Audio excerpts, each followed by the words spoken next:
So we use big barrel on Merlot and Cabernet Franc because it really respects the fruit level. There is less barrel impact.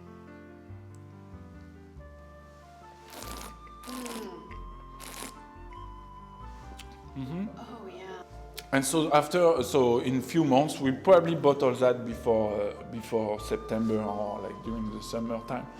So we'll rack it up, put it in a tank, do the fining, and put that in bottle.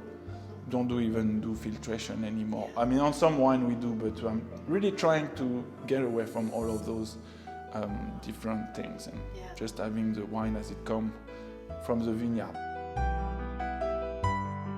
Well, I'm here at Afton Mountain Vineyards with Damien Blanchon, and it is so wonderful to sit across from you and to discuss this amazing place that you have here. So tell us a little bit about how you got to the United States and started working here. Well, first, thanks for coming and showing it. So, I arrived. So I was doing my study in France of viticulture enology in 2005, and when I passed, one of my professors talked to me about this organization that sends students abroad, basically. And me, I wanted to learn more of the English because I quickly understand that will be helpful in that business coming later. So I found this organization, and basically people post job that they want to have interns. So there was this little winery in Culpeper, Virginia, that was looking for somebody to take care of the vineyard and the winery in the same time. Wow. So for me, it was a great opportunity because I like to have the connection between vines and wine, you know, so it's very important. That's what my family does, so I wanted to keep that. There's a lot of stuff in California, but it was more targeted toward only one filtration or one big thing during harvest where you see less of little things. So when I've seen that thing in Virginia, first I didn't know they were making wine in Virginia and where was it. So I came here in July 2006 with the Ohio State University program. And that was supposed to be for 1 year, and it's been 15 years now. Wow, and you just fit in and love it here, I can tell. I love it. But you do come from a wine family. Yeah, so my family has a vineyard in the Beaujolais village area, so south of the Burgundy, and that's this bottle right here. I love it. So that was mainly my grandfather and my uncle back in the days, and when my uncle retired, we took over the vineyard with my cousins and tried to do pretty much the same thing, carry on the tradition with a different name, a different outcome. We do a little bit of white and rosé also now that they were not doing before, and we import that here, and I'm lucky that we can sell that here too and share that with the people around here. That is fantastic. I love that crossover. Yeah, it makes sense for us to do that too. Oh yes, and you've brought a lot of the practices that are really very French influences, including the organic farming and the use of the chickens, and you're getting ready to add pigs. Tell us a little bit about that. So yeah, when I came here in Virginia, the weather is really challenging. So very high humidity and very high heat. So disease, they develop very quickly or easily. So we have to, I mean, most of the people, we have to have a drastic chemical spray or spray program.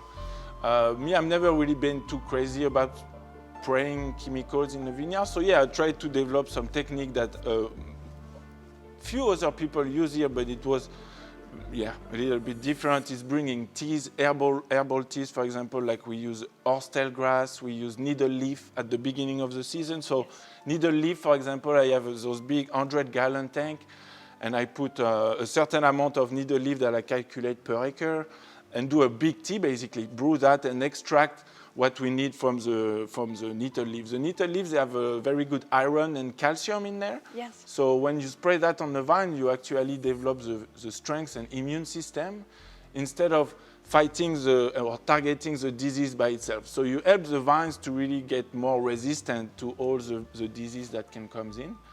And so yeah, I inspire myself a lot from what they do in Loire Valley or in South Burgundy area, in those areas where they are definitely ahead of us in those techniques. Oh, yes. So trying to implement that here, and yeah, I mean, we can see the result now. It's working after like 5-6 years of doing so. Yes. So yeah, it's great. That's fantastic. So after bringing other animals and things in there, it's just in a logic, in a philosophy of diversification a little bit, try to not be monoculture, try to take care of the land, of the environment. Right. And it's just makes sense for us to just have different things that we can all profit from. Like when we raise the chickens, they are on the field, on the land, so they bring back some organic matter, some fertilization in some ways, and we can harvest them, butcher them, eat them, and good products. So everybody is a win-win. That's right, that's right. Yeah. Well, speaking of win-win, Yeah. I would love to try some of your Yeah. wine. So this one we can try. So this one is a méthode champenoise, sparkling basically, made with Chardonnay and Pinot Noir. So 70% Chardonnay, 30% Pinot Noir.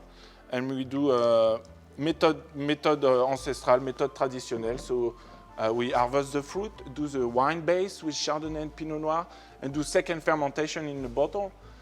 So basically, when we harvest, we press, we do the fermentation in the tank. That stay about 2 months in the tank, and after we add some more yeast and sugar in the tank and Yes. put that in the bottle with a crown cap, like a beer cap, and we put them on the side, and you have the second fermentation happening, and that stays about 18 months. And after we do the disgorging and things like that. And You hand riddle? Yep, we hand riddle everything. Yep. Wow, wow. Well, it is So fabulous. the way we do it with no barrel, only tank, and so it's nice and fresh. We try to, keep it interesting with a good acidity level.